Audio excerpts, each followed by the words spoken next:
In accordance with the Open Public Meeting Act of the State of New Jersey, adequate notice of this work session regular meeting of the Franklin Township Council was made as required, indicating that this meeting will take place at the Municipal Building at 7 p.m. on Tuesday, April 8th, 2025. Thank you. Please all stand for the Pledge of Allegiance, followed by an invocation by Councilman Alex Karazi. I pledge allegiance to the flag of the United States of America and to the republic for which it stands, one nation, under God, indivisible, with liberty and justice for all. As we gather here today as members of the Township Council, we pray that we are ever mindful of opportunities to render our service to fellow citizens and to our community. Keeping in mind always the enduring values of life, exerting our efforts in those areas and those things upon which future generations can build with confidence. Let us continue to strive to make a better world. Amen. Amen. Thank you. Madam Clerk, please call the roll. Councilman Embarrasson? Here. Councilwoman Francois? Councilmember Karazi? Here. Mayor Kramer? Here. Councilman Onijaka? Here. Councilmember Pasasnik? Present. Deputy Mayor Udine? Here. Councilman Vasanella? Here. Councilman Wright? We're down to item number 5 on the agenda. Copies of the agenda are there by the clerk. Next item is the commendations and proclamations. Arab Heritage Month proclamation by Dr. Karazi.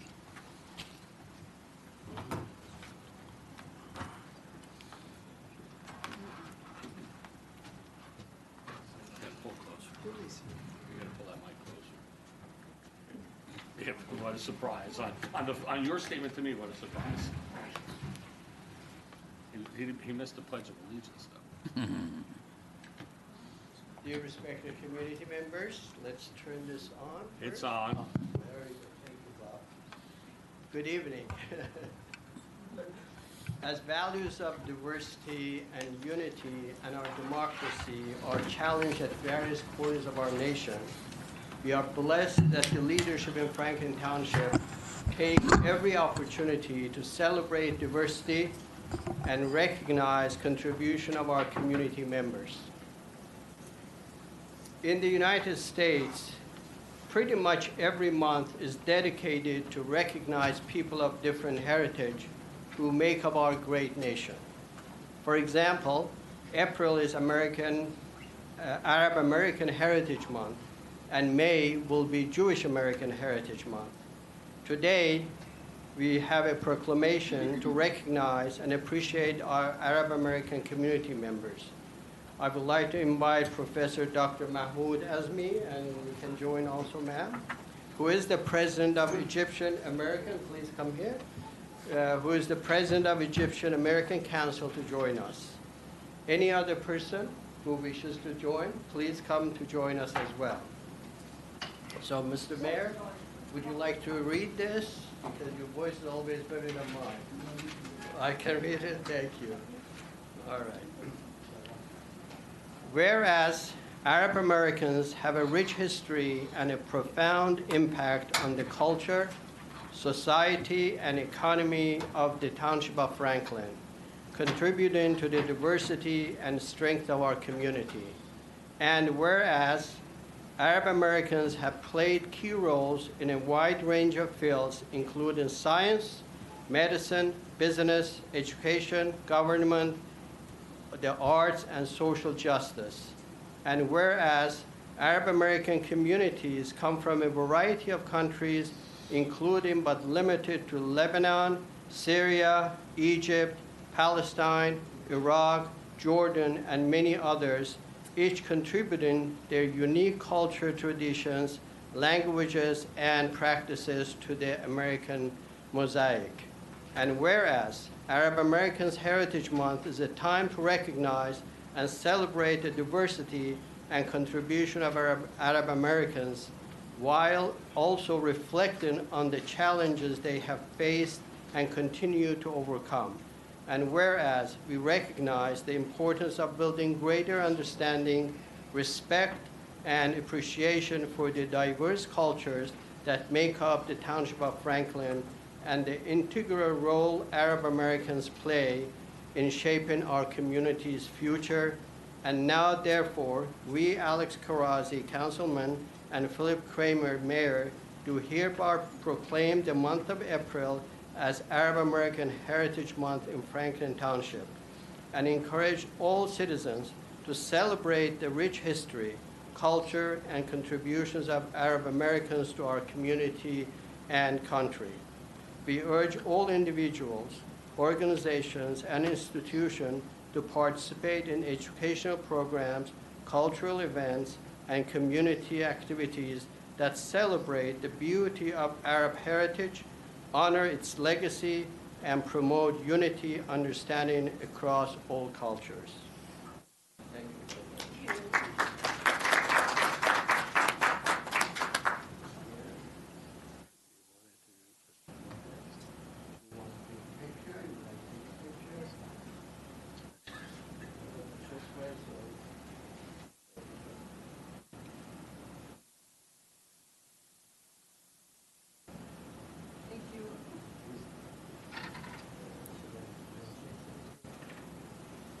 I just want to say if the world got along as well as Alex and I do, there'd be no problems.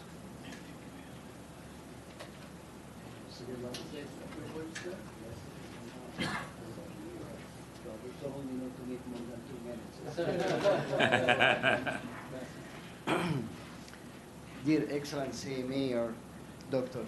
Fred Kramer, Councilman Dr. Alex Arazi, and Councilman, I'm really speechless, and I don't know what to say and how to thank you on behalf of my family and so many proud Arab Americans for your continued support, leadership, and commitment to acknowledge the Arab American Heritage Month.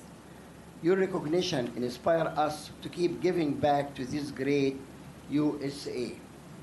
This proclamation is a powerful reminder and significant steps towards fostering a more inclusive and diverse community.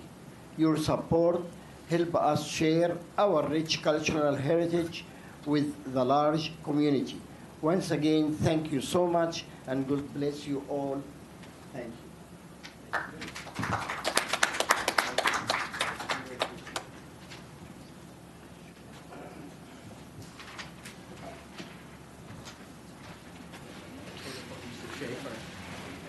Yes, if you wish. Do I have a motion to open to the public? So moved. Second. Moved and seconded. All in favor, say aye. Aye. Opposed, say no. Motion is carried. We are open to the public. Anyone wishing to speak about anything to do with government may come up now. Limited to 5 minutes. No yielding of time. May only come up once. Good evening, Council. Skip Schaefer, 2 Laird Terrace, Somerset. This is how you use a microphone there, Mr. Mayor, so everybody can hear you. Close. 5 minutes goes fast up here, so I'm going to speak quickly. I have a lot of questions and comments, and you can write them down. I don't expect all answers tonight, but maybe a few. This morning I read an article on the Franklin Reporter that the town is looking into doing an energy aggregation plan. That was looked at almost 3 years ago, as well as a community solar plan. And it may be time to look into it and see if it can be implemented again this year. Who is the energy consultant that the town is using for this project? Gable. I seem to recall 3 years ago at the community solar and aggregation meeting that someone from Gable Associates was there to give the presentation. Just a personal opinion. If they're going to run the show this time around, I don't have much hope for successful implementation. Is this going to be open to residential and commercial in the township? There was mention of a PSE&G announcement of a rate increase of 17 to 20% coming this June. If somebody can shoot me a link to that address, to that announcement, please. I haven't seen anything about that announcement. I understand the program is geared toward providing savings to residents and maybe commercial if it's open to that as well. What benefit is there to the town to entering this program? Is the town making any money on this or getting any fees from this?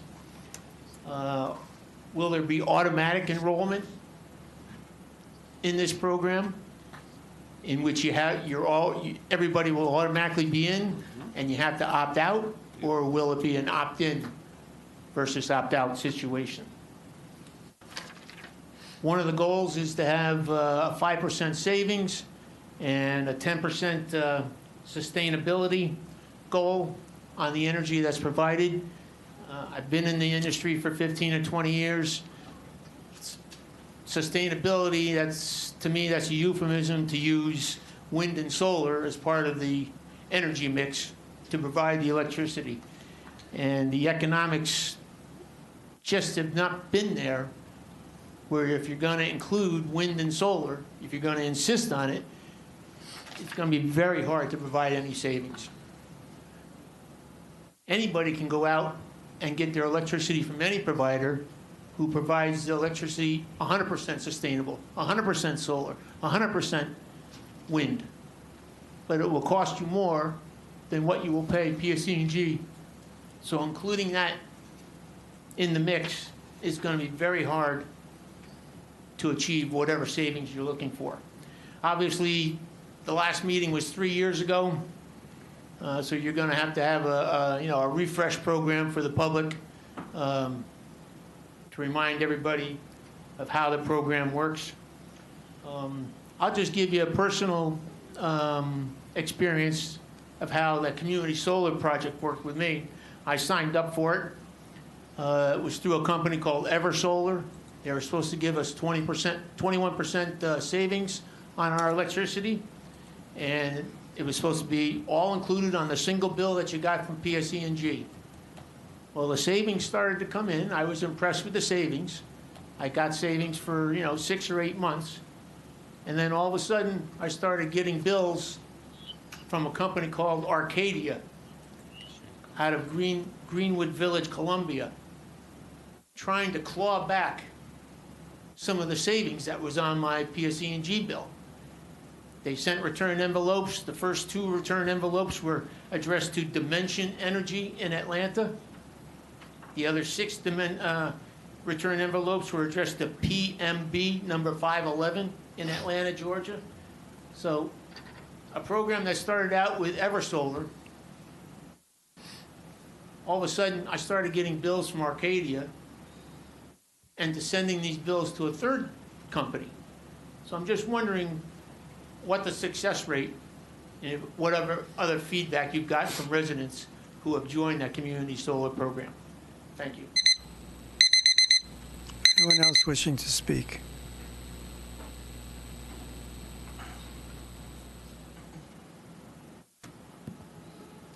Good evening. Bill Connell, 25 Spring Street, or as I'm known at my house this week, Elijah. Happy Passover to those who celebrate. Mayor, thank you very much for responding to my letter in the Franklin Reporter. I'm a committee member, I'm a resident, and we have these discussions, and in the... It's hard to hear you. Skip, you want to show me these? Can you hear me now? Yeah. Okay.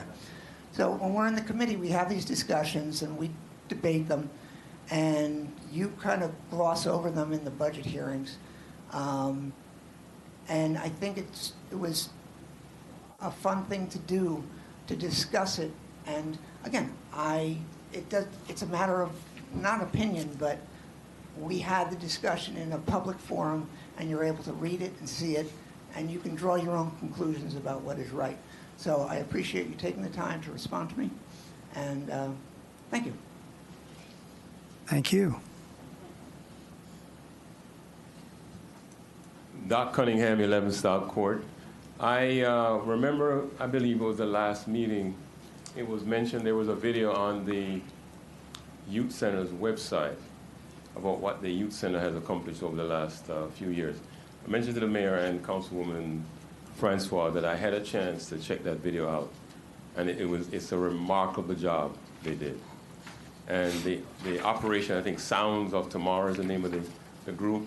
They really did a great job on the video. But above and beyond that, it was seeing the kids in the clips in the video that gave you the sense that they felt a sense of belonging at the youth center and that they were part of something. So it was great to see that. So I just wanted to pass that along to the council as well.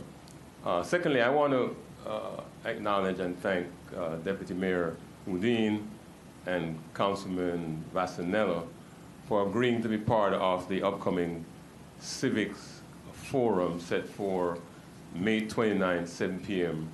right here in the council chambers. Had a chance to chat with Councilman Vassanello a couple weeks ago, and we exchanged notes on some things we needed to be considering in terms of pre-event planning, event day program, and post-event planning. And so we have begun some of that, and so I wanted to thank you for that chat because it got our juices flowing, and the ball is rolling, pieces are coming into place. We will share with you at a high level what the runner show looks like in a couple of days. And one of the things that we'll also pass along to you both is a Google Docs link that will capture or summarize the whole flow and layout of the evening's event so that everybody is operating from the same script. So there are no surprises. We understand our shared expectations, and things will move along as expected. We're hoping to start at 7 o'clock, get everything done in an hour and a half, so through 8:30, which will leave some time for networking and folks taking pictures, etc. I anticipate a member of the Franklin High School performing the national anthem. So we'll probably try to start a few minutes before 7, kind of like the sporting events when they do all of that pre-game stuff before you get to the game. So we'll try to get the anthem in before 7 so we can try to start the program on or about 7. A couple of things that I will discuss in more details with you, Councilman Vassanello, but I'll just throw them out here just for FY and general information. Sean Heaven and I, he and I are serving as co-hosts for the event. I'm not sure if Sean will have a few things to share after I'm done. But one of the things we'd like to do throughout the program is have as much participation from the council as possible. And so, for example, in the beginning, either the mayor or the township manager, Mr. Varlacco, could do some type of welcome and introduction to get the ball going. I will then follow that with the backstory on how the event came to be, and we'll go through the program. As many of you know, the headline speakers are Congresswoman Bonnie Watson-Coleman and Senator Cory Booker. So that's in a nutshell. So Sean and I will follow up with you separately to kind of nail down and drill down in more detail how we envision things unfolding. One last thing, though, I'd like to share here. We're looking to identify local event co-hosts. We anticipate having watch parties because not everybody's going to be able to attend here physically. So we're considering having watch parties spread out across Central Jersey, and in particular Franklin Township. And so we're asking the council members from each ward to begin to identify a location that you believe could serve as a watch party, and individuals who could be the local event co-host, because what they'll help us do is to begin gathering the questions so we understand what's on people's minds, so those questions can be presented to the panelists.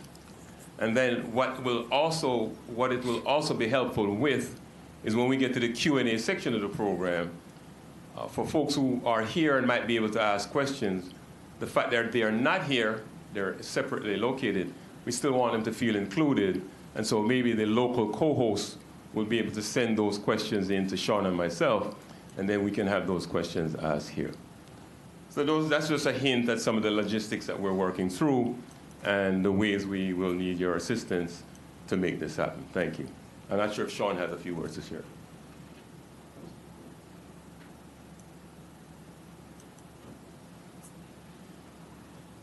Sean Evan, 37 Clyde Road.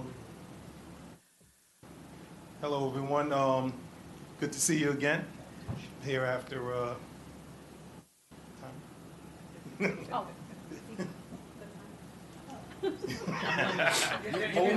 me to task. Hold me to task. Honesty is the best policy. I guess that, that goes with your career. That's it. In my retired place, great seeing everyone here. In my retired place in life, you see, this is what I do. I have the responsibilities here that I'm dealing with, and one on the way in about 5 weeks. So, as a political science major, as law enforcement for 27 plus years, school educator before that, the government, the law, the structure of the country is dear to my heart. And being able to, join with Doc in an event like this, I think is very important, particularly for a town like Franklin Township, to be, at the core of this. We're in a land of misinformation. We're in a land of people not really understanding how our government works, truthfulness, clarity, discussion. All of those things are things that I think we have to get back to, and being able to have a civil conversation so that we could understand what's happening, what's right, what's not right, and to kind of get ourselves back on track. The anger, the animosity, all of the feelings deep that everyone has anytime you talk about a government situation is not healthy, and it doesn't help us move forward. Franklin Township has always been a town that's had the ability to be different in the sense that we have the diversity and the ability to talk. So I like the fact of having something like this here. Hopefully, like everything else, we can show other towns, other neighborhoods in the country how to have these discussions and begin to have meaningful conversations. So I'm happy to be part of this event. It feels great to come back to do something that is that I think is hopefully the start of something fresh and welcoming to people in the town. And I'm hoping that we can find a way to get enough people in the town behind it, because that's how we're able to make progress, by having participation. If we have just a handful of people here in the discussion, we don't really need a big forum. We have people that are coming here, important people that can make a difference. And if we get folks engaged throughout the town, I think we will be able to actually have a meaningful event, which will then hopefully move us forward into further discussion and more meaningful events down the line. So I'm happy to be part of it, and let's all do our part to make this a great one. I think it's good for the township. Thank you. Thank you. Anyone else wishing to speak? See no one else coming forward, Mayor, a motion to close the public portion. Second. Moved and seconded. All in favor say aye. Aye. Opposed say nay. Motion is carried. Do any council want to answer any questions? I could take a stab at the energy aggregation bits. I guess that would happen, but didn't want to typecast you. Thank you. And I'll try to fill in where you leave the gaps.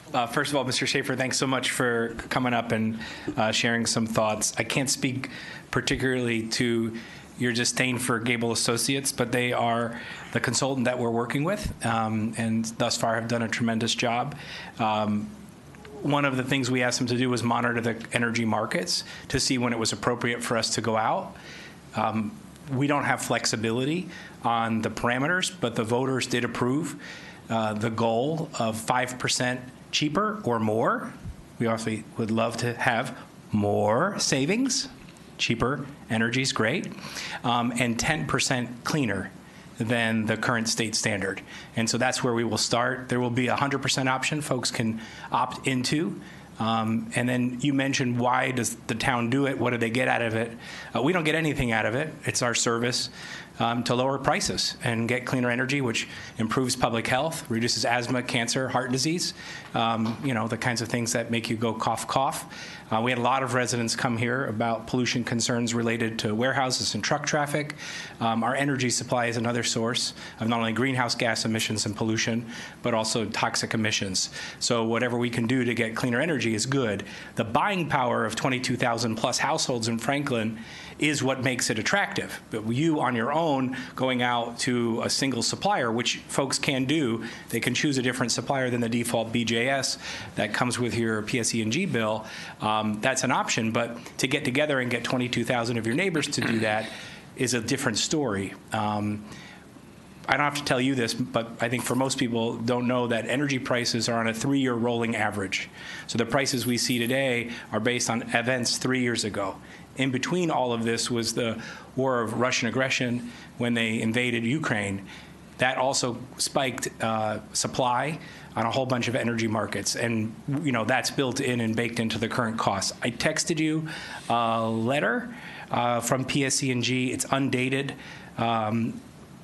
But they refer to the February 12th Board of Public Utilities meeting when they agreed to the 2025 basic generation service auction. On June 1st of 2025, the increase will occur. It'll be 17% for residential customers for electric portion of their bill. Residential. I don't know. I know the commercial number. Energy aggregation is only for residential. As I asked this early on in the process, most commercial folks use a lot, and they can make their own deals and drive down the price that way, and often do. Solar and wind costs more was one of the things that you said. In fact, right now, the cheapest energy there is, in fact, there was a hearing just last week by the legislature looking at these rising prices. And a Republican from South Jersey, Senator Testa, asked every single energy expert, isn't natural gas the cheapest source of electricity? And every single one of them said no. The cheapest source of electricity right now is onshore wind, and the second cheapest is solar. And then right after that is natural gas. That's where the markets have come. Last year, 40% of the world energy came from solar and wind. The cost curve has dropped quite tremendously. Gable Associates believes, and we'll see what happens, it's a bid, it's open, that the market is right for us to be able to get cleaner energy at a more affordable price. At the same time, not exactly, but within the same window of these energy prices going off, that's going to be, going up. That's going to be much needed relief for families.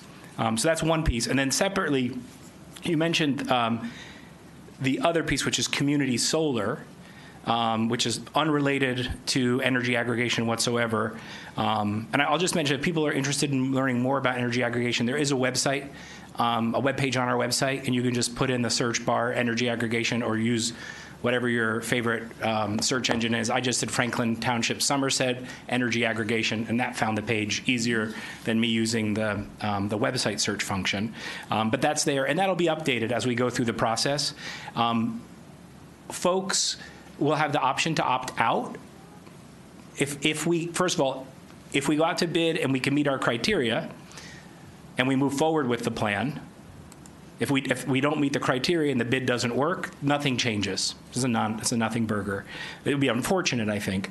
If we can meet the criteria and the program goes into effect, there'll be a lot of information that's shared. There'll be an opt-out window that folks can opt out, and then within 30 days, anytime they can opt out as well. In 30 days, they'll go back to dirtier, more expensive energy, basically.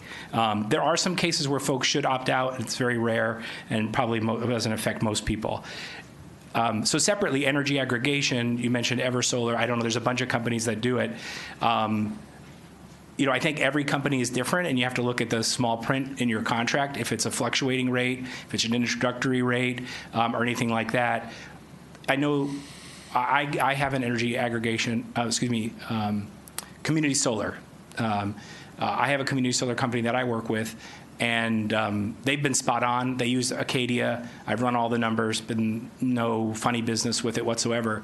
And just this last month, they were able to roll it onto unified billing, which is nice through PSE&G. So you could see actually what the savings are right there in one place. You don't have to go to two websites and compare. I had a whole spreadsheet, because I do environmental work and energy as part of the portfolio. I like to test these things out and make sure they're working. So I've been nothing but happy saving 21% on my electricity through community solar. Half the participants need to be low and moderate income families. And then the other half, it's open to everybody else, and it's residential only. My rooftop solar production is just down New Road in North Brunswick. So I think that covers most of the things. I also sent you a, let me just see, I sent you something else you asked for. I sent you a link to the information that we have posted about the energy aggregation program. And I'll just chime in a little bit on that. So I emailed you the press release from the BPU on the rate increases for the 4 regulated energy suppliers in the state. They varied. I think it was as high as a little over 20 for Jersey Central, and then it goes down to Public Service, and Rockland Electric and Atlantic City Electric are in between 17 and 20. Also, just you had asked about opting out. So opting out is the law in the state of New Jersey.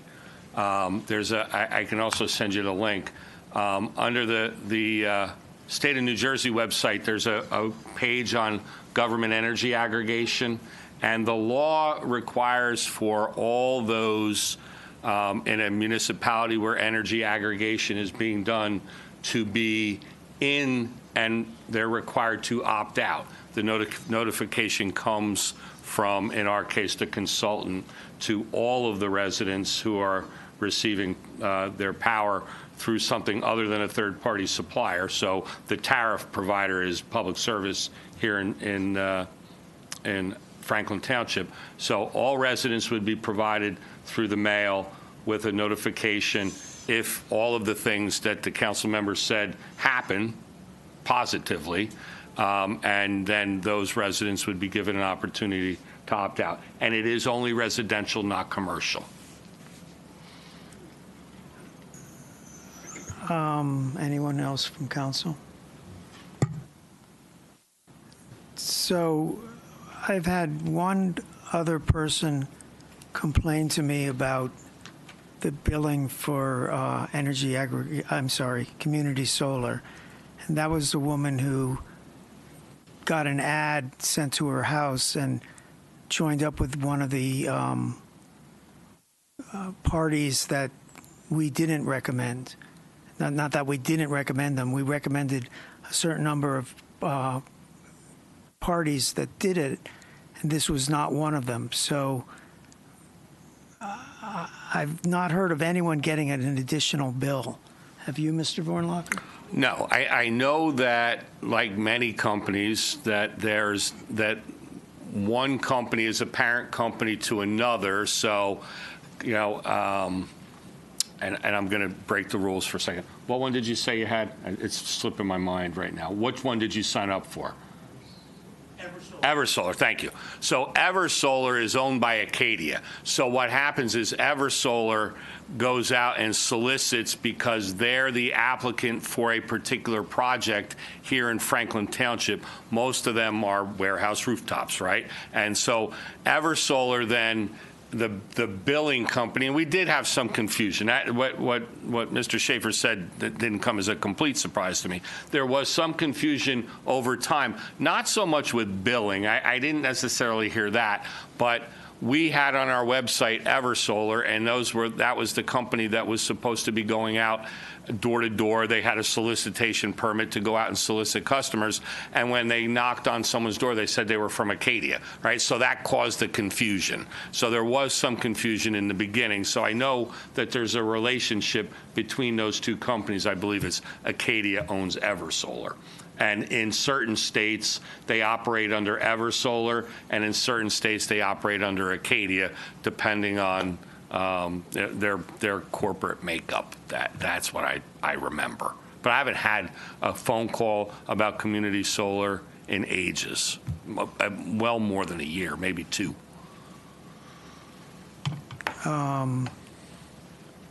Okay, I think that answers the energy issues. Mr. Connell, thank you for your thank you. I'm still digesting your latest piece of work, but I'll work on that. I just thought it ironic that he missed the Pledge of Allegiance by being late. Just saying, Bill. Just saying. And by the way, Mr. Vornlacher, we are allowed to ask the public questions. I usually don't. That's not breaking the rules. I think that completes answers to the public, unless someone had another. Yeah, I just wanted to make a suggestion to Sean and Doc. We have almost 70 houses of worship, and so you may want to tap into, if you're looking for a watch station, some of the major houses of worship might be a good place to be there. So just a suggestion. Okay. Well, since you got your microphone warmed up, why don't you start council comments?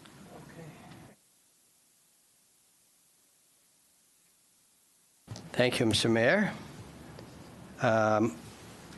So tomorrow we have a trail committee meeting at 7 p.m. in the conference room across from here. And so if you could, just please join that meeting. And I also wanted to remind the people about 2 important police mobilization to improve traffic safety. As I mentioned last time, the 2, one is put the phone away or pay. So police are out there looking for people that they're holding their phones or doing texting. So please put that down, when you're driving.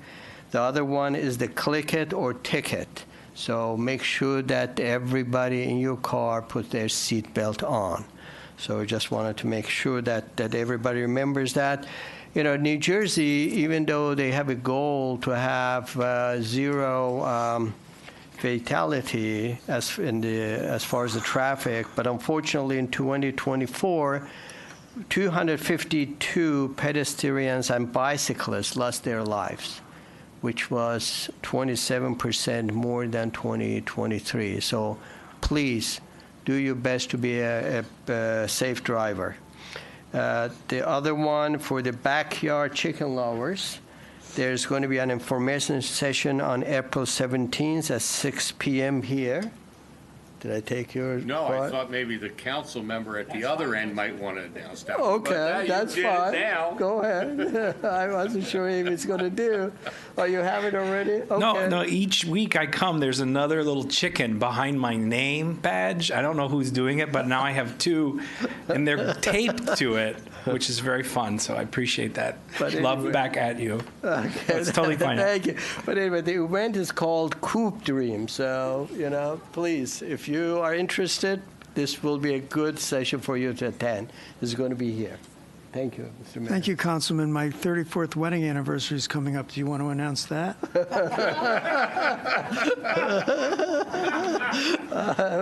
Well, Okay. Councilman Olechaka. Okay, Mayor. This is for Bob, too. Hold the microphone close, please. Oh, sorry. Thanks. It's even off. Hello? Is it on? Hello? Yep. Okay. I still notice that the furniture, remember last time I talked about the furniture on that road? The furniture is still there, and I think they're still dumping on that U.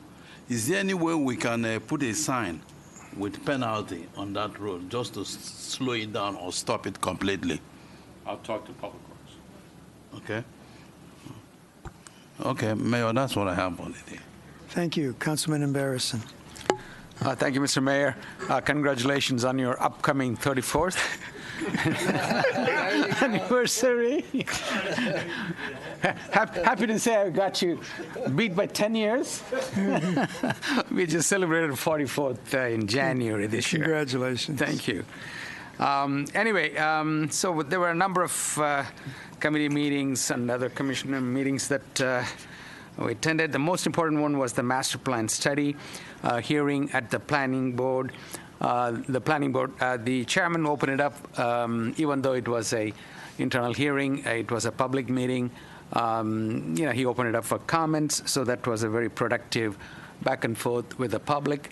So I think we got some good input and good discussions. And there was a couple of other things, land use committee, sewerage authority board meeting, and the YMCA steering committee meeting coming along pretty well. We are expanding our outreach to more people. And, I just wanted to compliment the township's work on replacing the water meter.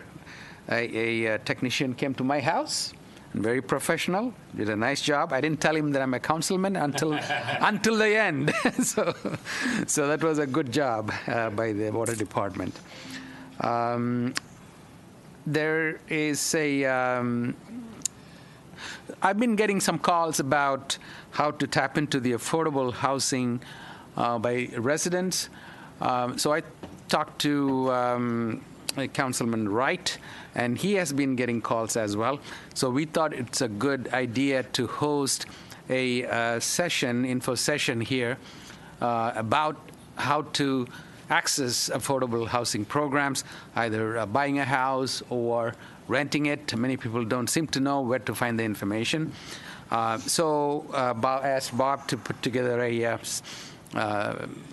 flyer, and it's going to come out. We are going to do a 1-hour session here on the 24th of April at 6 p.m.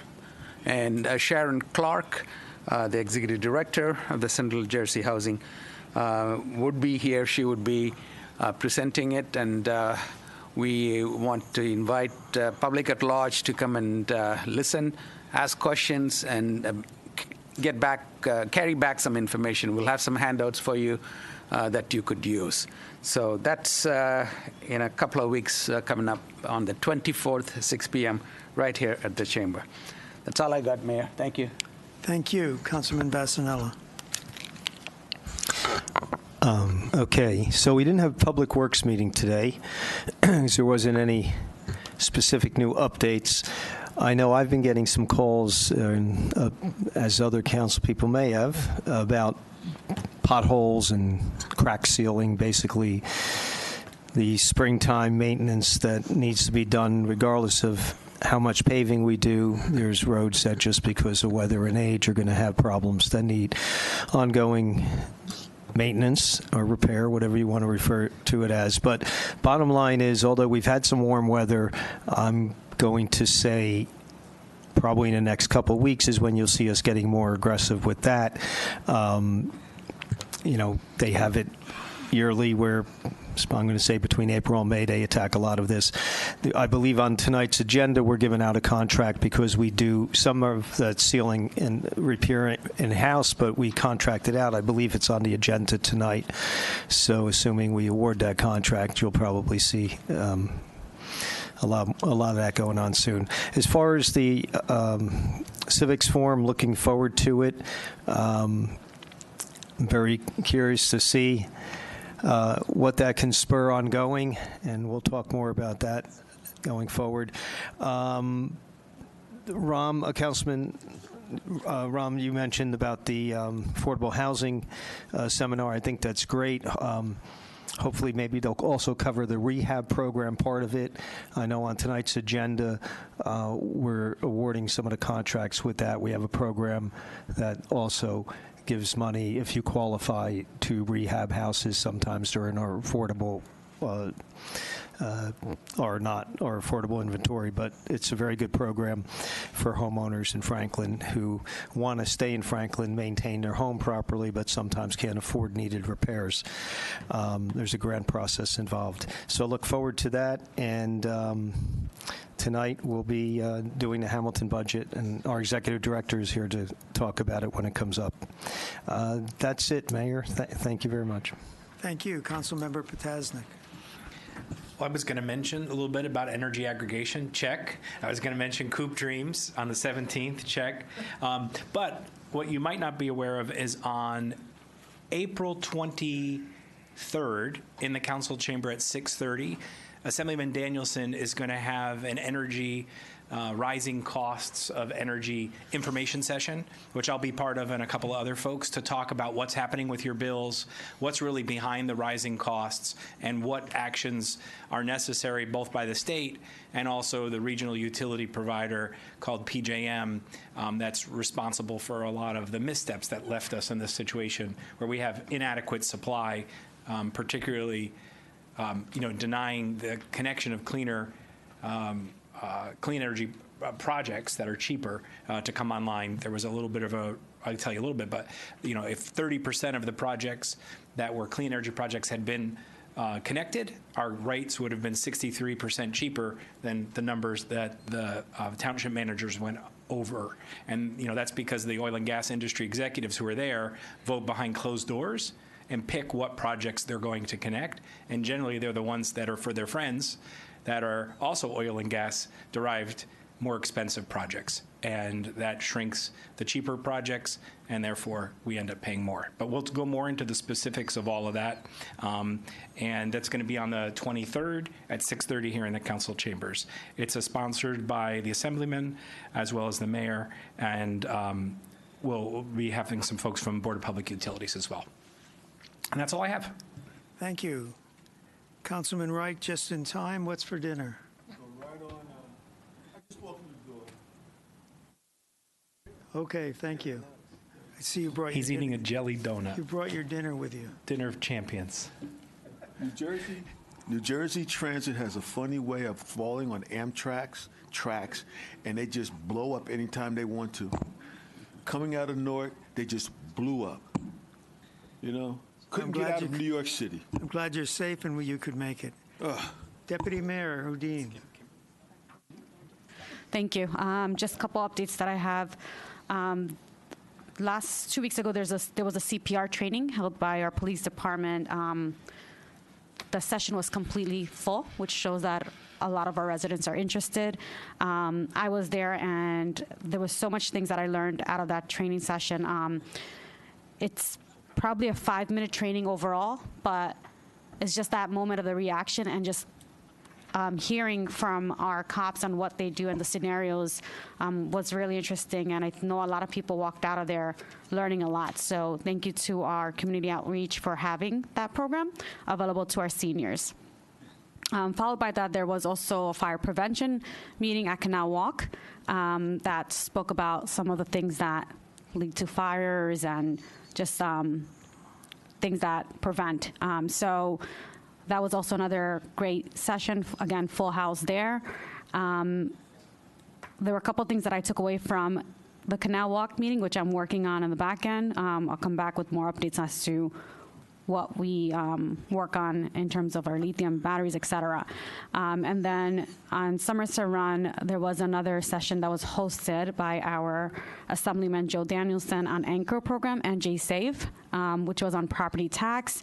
And that session was also very full. And I know there's going to be some series, so if you missed the Anchor program NJ Save property tax session in Somerset Run, we're going to have another one in Canal Walk, and I believe, if I'm understanding correctly, there's going to be another one happening more on a central location. So more to come from there. I think we're keeping our assembly person very busy with a lot of these seminars and services that he's offering to our residents. So thank you, Joe Danielson, for hosting those and giving it to our residents. I was also at the Planning Board Master Plan Traffic Study update that our third-party Brightview provided to the Planning Board. There were a couple key takeaways that came out of that from hearing from our residents. So ensure that the stakeholders, the community teams are going to be back in a work session discussion to go over those updates. And I have also sent some questions that came out of that meeting. There was a resident that reported that dump trucks were going across the Manville Causeway to Schoolhouse, driving past Canal Walk to dump dirt at 31 Schoolhouse. So we spoke to the construction crew, and good news, they will now reroute and go through Western and Randolph. So thank you to the residents that brought that to my attention. I had a couple other residents that had reached out for the great signages that's done by our Councilmember Potasnik and Mayor and Assemblyman Haight has no room here.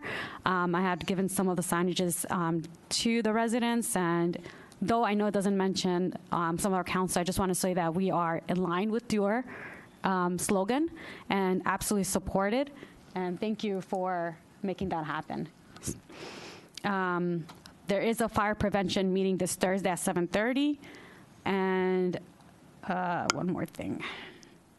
Did want to say, I know we're not going to meet probably till next 2 weeks, so happy Easter and Eid Mubarak as well. Thank you.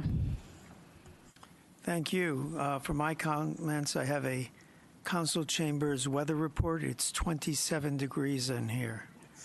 Feels like 25. Because it's humid. Mr. Manager. Not distance, right? The smallest violin, right? So I just have one upcoming event that I think is important, and it does occur after the next council meeting, but the day after. So for those who are parents of teenagers, kind of a very serious upcoming parent workshop is taking place. It occurs on 2 evenings, Wednesday, April 23rd and April 30th. I'll just read a little bit from our website. You can sign up for this. It is a virtual event. So if you are a parent of a teenager and can't get out of the house, this is something that's available virtually. The Teen Speak virtual parent workshops brought to us by Empower Somerset and the Franklin Township Stigma-Free Council will be held on the Wednesday, April 23rd and Wednesday, April 30th from 6 to 8. It's a program developed by Dr. Jennifer Salerno. Teen Speak provides parents and caregivers the skills necessary to open up the lines of communication between parents and caregivers and their teens, focusing on topics such as sex, mental health, and substance abuse. A parent's influence has a significant impact on the decisions teenagers are faced with every day. Learn how to create a healthy, loving environment that fosters growth to help your teen make safer and more informed decisions as they continue into adulthood. Again, sponsored by Empower Somerset and the Franklin Township Stigma-Free Council. You know, as someone well beyond my teenage years, but having had raised 2 boys who are now in their 30s this year, it is a very, very different world today than it was when I raised my own boys, and certainly far different world than it was for most of us up here. And parents need every little bit of help that they can get. Teenage years are challenging to begin with, so I would strongly encourage anyone who's in that position, either with a teenager now or a 10 to 12-year-old soon-to-be teenager, to participate. And there's some encouragement. If you participate in both of the online sessions, you'll receive a $25 gift card for your participation. So again, it's just something that I think, you know, we live in a very mixed up world right now. And because of that, you know, parents can get all the help that they can get, right? And here's an opportunity to get some sound, good advice and guidance. So I'd encourage parents to do that. Grandparents, if you're raising a child, caregivers, anyone who's involved. So, and What that's all I time is have, that? Mr. Mayor. What time? It is April 23rd and April 30th from 6 p.m. to 8 p.m. Both are Wednesday evenings. And the links to receive the Zoom link are on our website.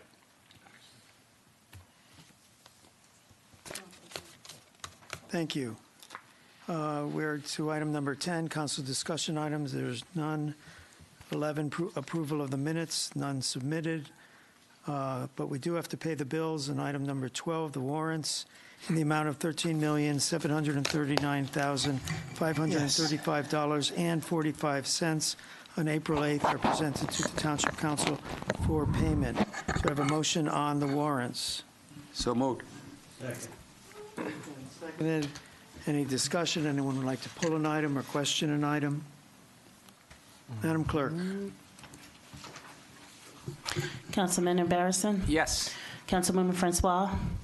Councilman Karazi, Yes. Mayor Kramer, Yes. Councilman Onijaka, Yes. Councilmember Potasnik, Yes. Deputy Mayor Udine, Yes. Councilman Vasanella, Yes. Councilman Wright. Yes.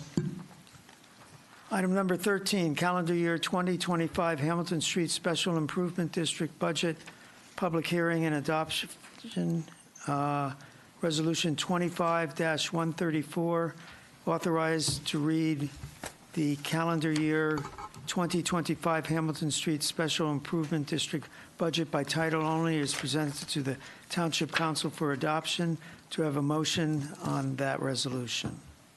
So moved. Seconded. Moved and seconded. Any discussion? Madam Clerk?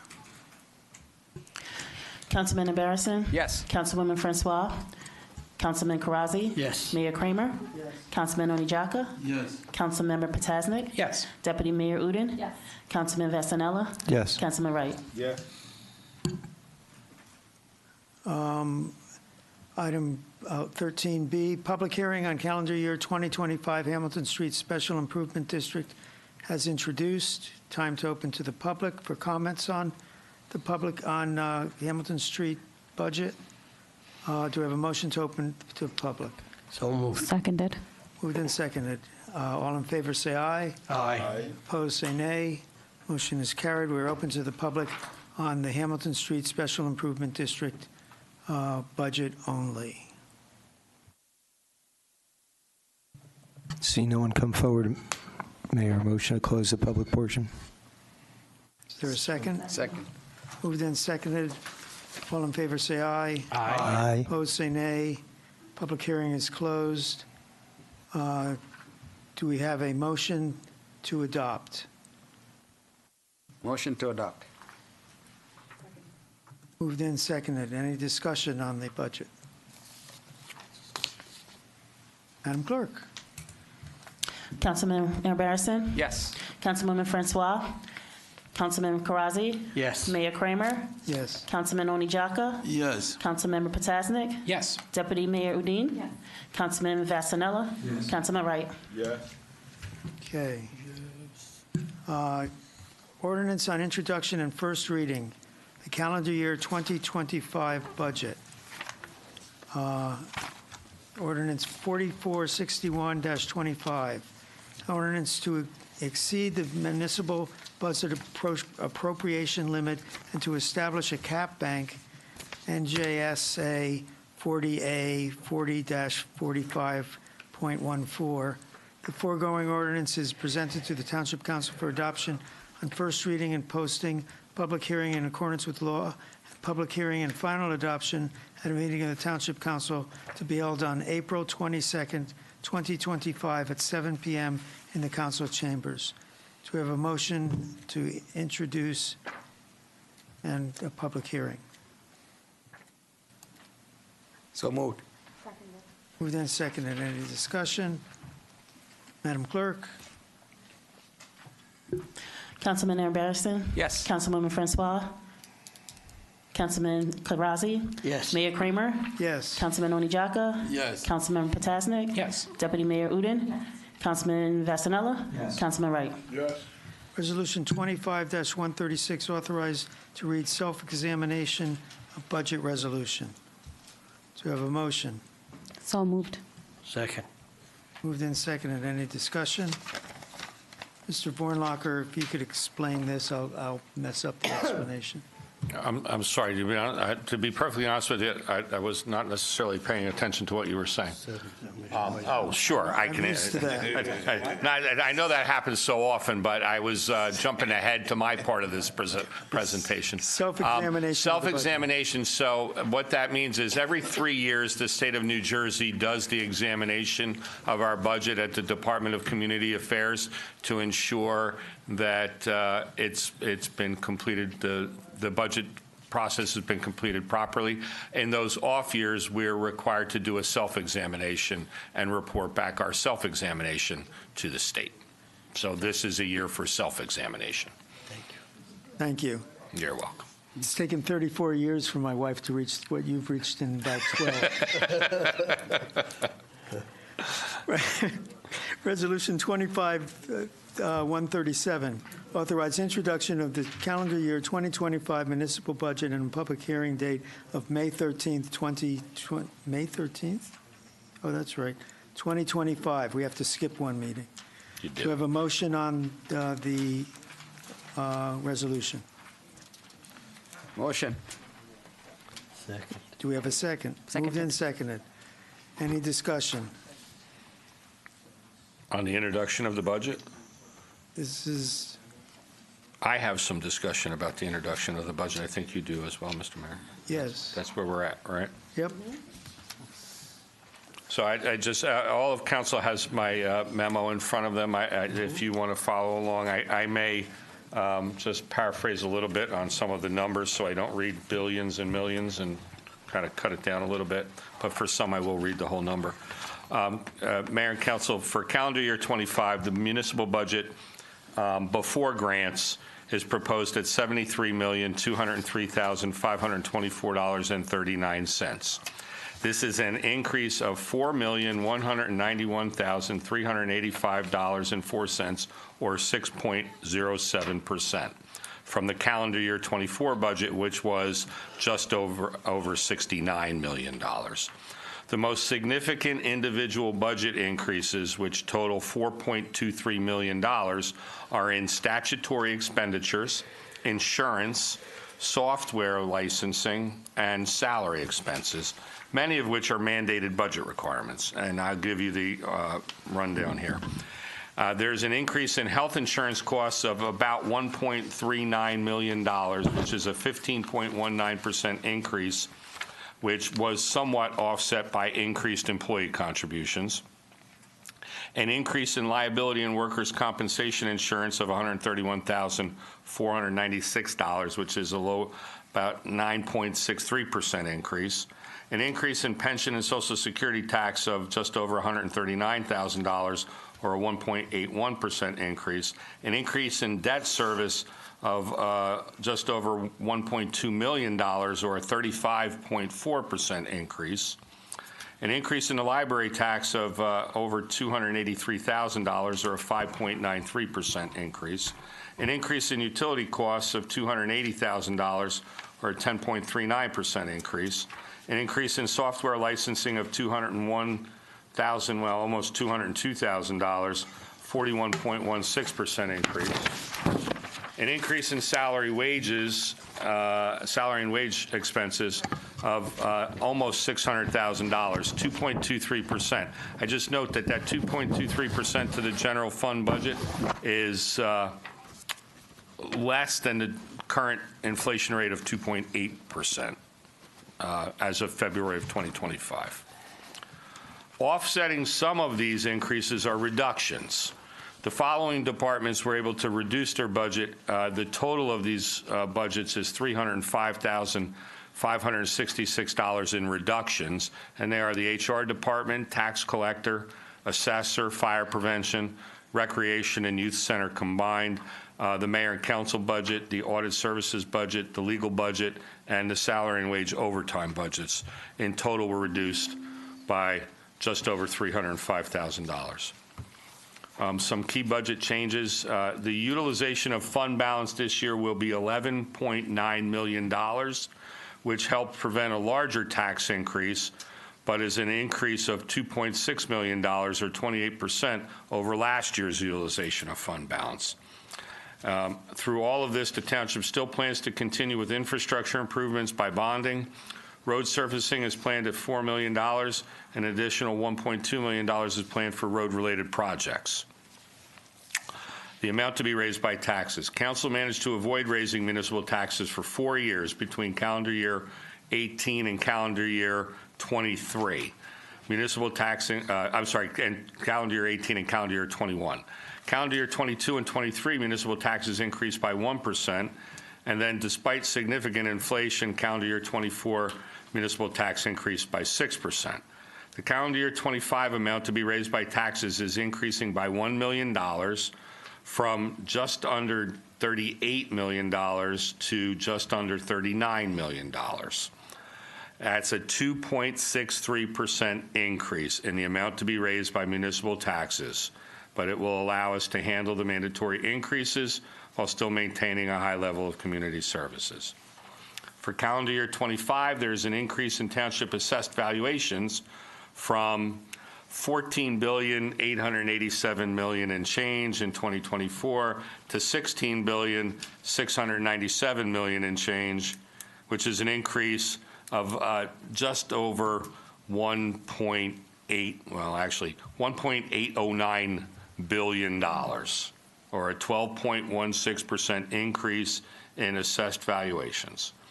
The average home value that was $477,100 in calendar year 24 has increased by $78,385, or a 16.43% increase, to $555,485 in calendar year 25. Due to this increased value and the increase in the amount to be raised by taxes, the average home will see a municipal-only tax increase from $1,216.61 to $1,299.83, or an increase of $83.23 on the municipal portion of the tax bill. And Mr. Mayor, I turn it over to you. And once the vote is taken, I turn the budget over to council. Now. So my comments are, first of all, Mr. Vornlacher and the staff have done Herculean tasks in order to get this budget number down, or the amount to be raised by taxes down. The increase in health insurance alone was incredibly high. They managed to handle that very well. As you heard, a number of the departments cut their budgets in a time of inflation. So I really commend you and your staff for doing that. I'd also like to state, as I have many times, property taxes are a stupid way to raise income. It's someone who is house rich but income poor or cash flow poor, puts them in a terrible bind when assessments go up. It should be people should pay taxes by their ability to pay, not by the land that they hold or that they maybe inherited. But it would take a state constitutional amendment in order to change that. So it's certainly not within our power. But in a short review, what Mr. Vornlacher said, plus a little bit more. So residential assessments went up 6.6%, while total assessments went up 12.2%. So in other words, residential takes a larger slice of the pie. Council, by setting the levy or the amount to be raised by taxes, changes the size of the pie, but the amount, the slice that each person will pay, or the slice that residential versus commercial pays, is set by the assessment. And the residential slice got larger because housing prices went up more than commercial prices. So if there was 0% change in the levy, so if we didn't raise the amount that we wanted to get from the public, and just the assessments alone, each individual house would be paying, the average home, the $555,000 home, which is now the average home, each individual home would be paying $46.40 more. So if we didn't raise any taxes, but just by the levy itself, I'm sorry, if we didn't raise any taxes, so 0% change in the levy, just by the assessments itself, it would be an additional $46.40. With the levy change, the total increase, as Mr. Vornlacher said, is $83.23. So the levy itself is raising it $36.83. In other words, the action of council is raising your taxes by $36.83. if somebody in the near future, say around November, tells you anything different or comes up with the total amount that your taxes are going up because they're including the schools and the county, then they're misleading you when it comes to reference to council.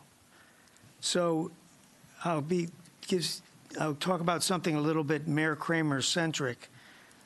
I took office in 2016. So if you compare the levy, the amount that we raised in taxes, to 2015, the point that we started from when I took office, that was $34.4 million. And now the levy, the amount that we raised in taxes, is $39 million. That's an increase of 13.5% over those 9 years. The consumer price index, or basically the amount of inflation, went from 237 to 319.1. That's a 35% increase. So in other words, with a 35% increase in inflation, we've gone up 13.5% during my time in office as mayor. I think that's a pretty good record. I'm amazed at how much staff does not complain about Mr. Vornlacher telling them every year, this is not the year to ask for a lot of money.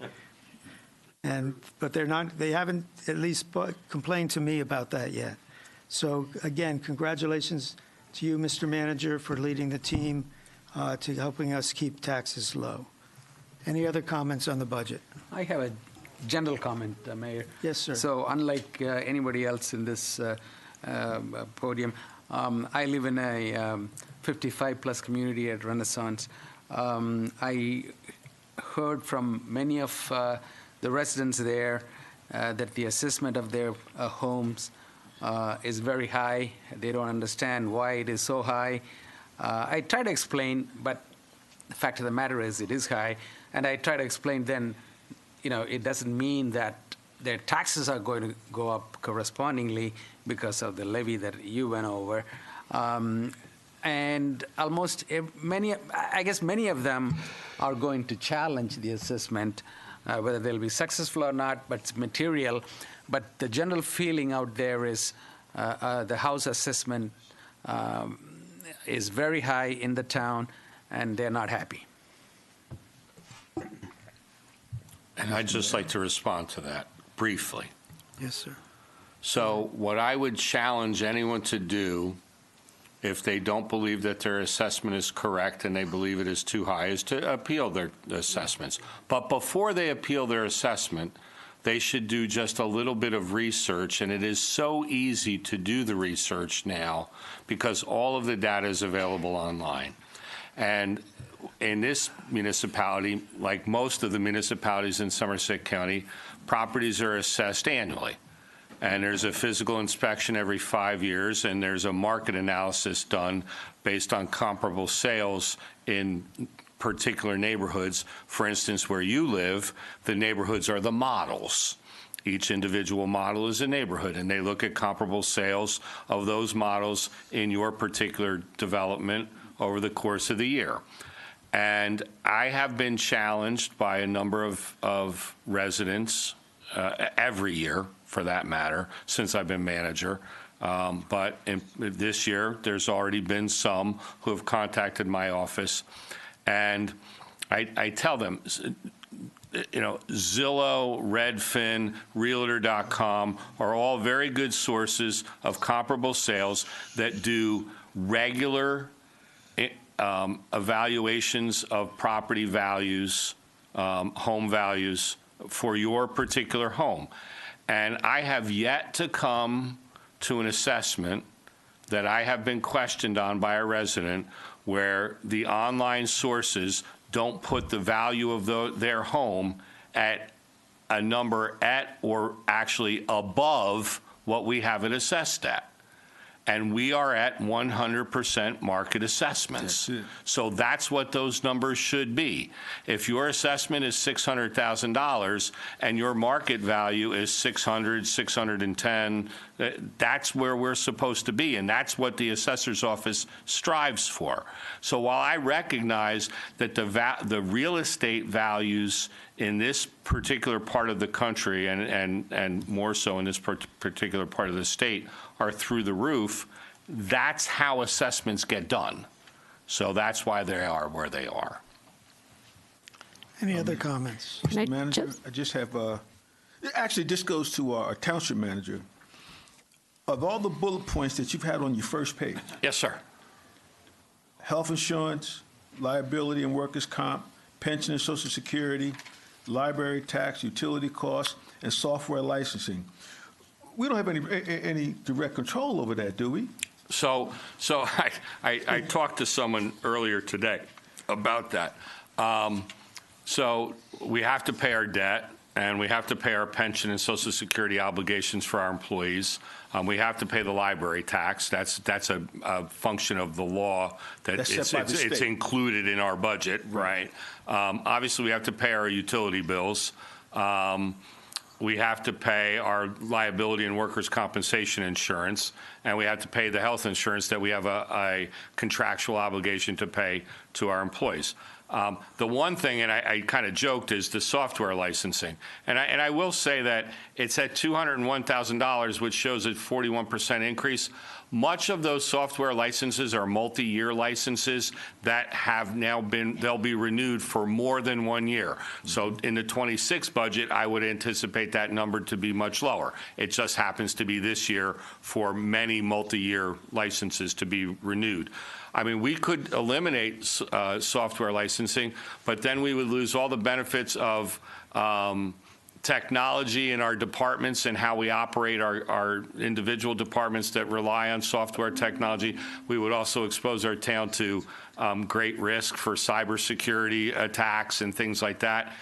These things cost money, and that's the only thing that's not mandated, but I think that in some regards, and we talked about it in the budget hearings, they are mandated.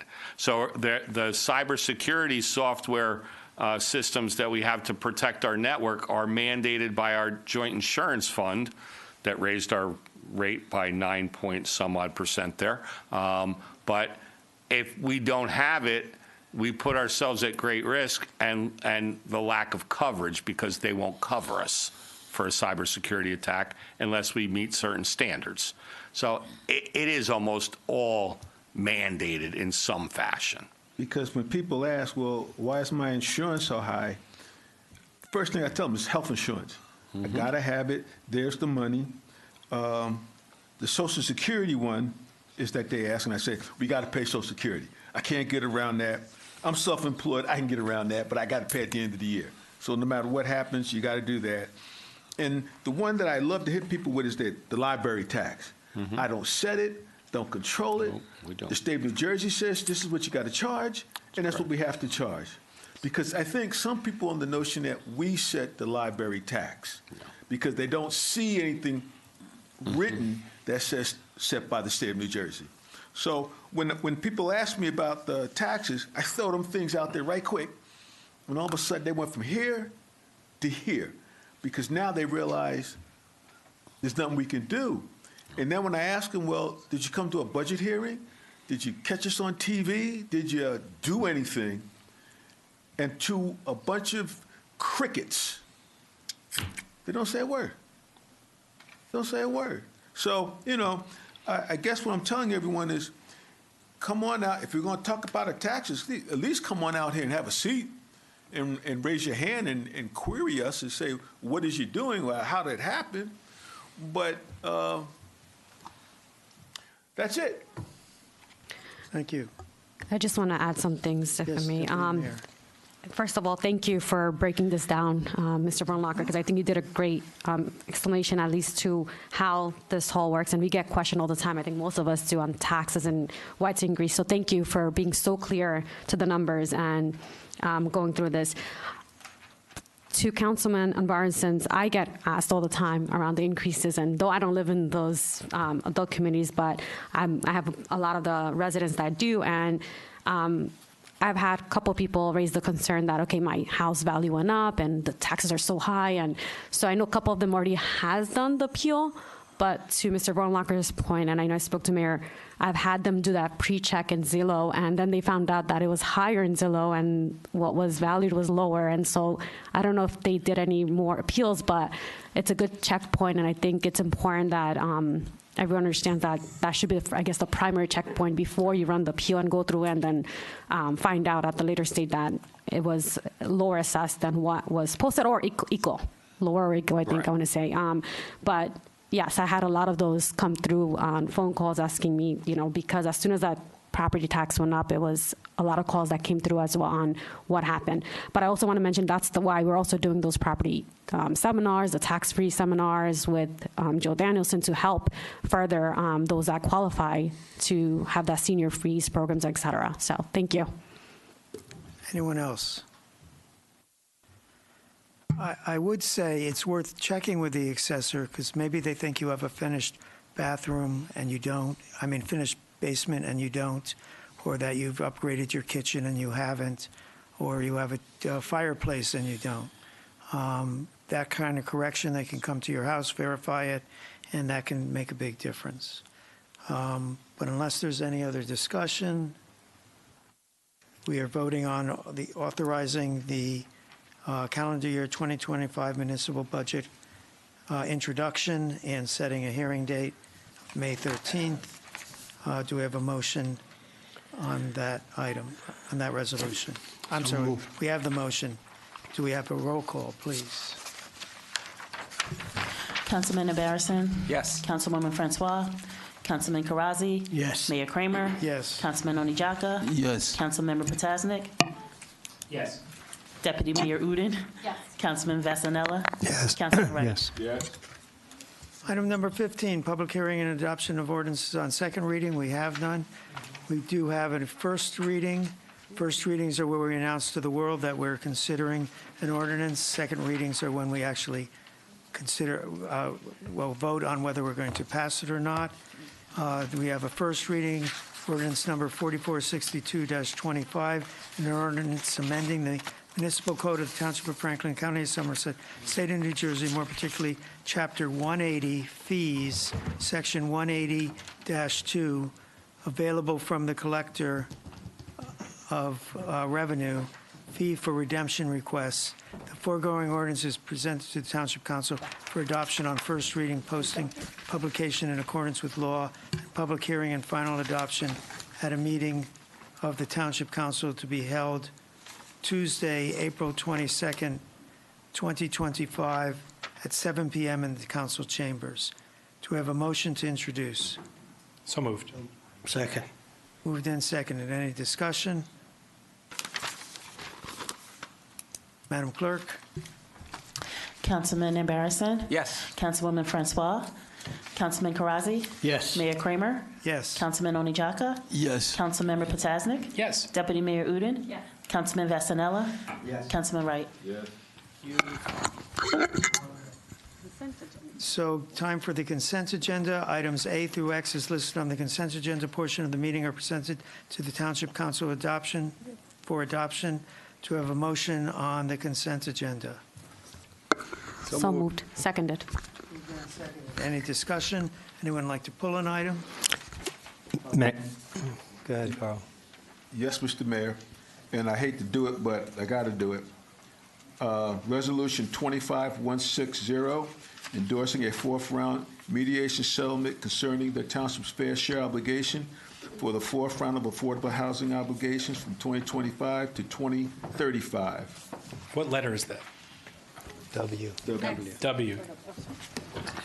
What is your, do you want to pull it or you have a question?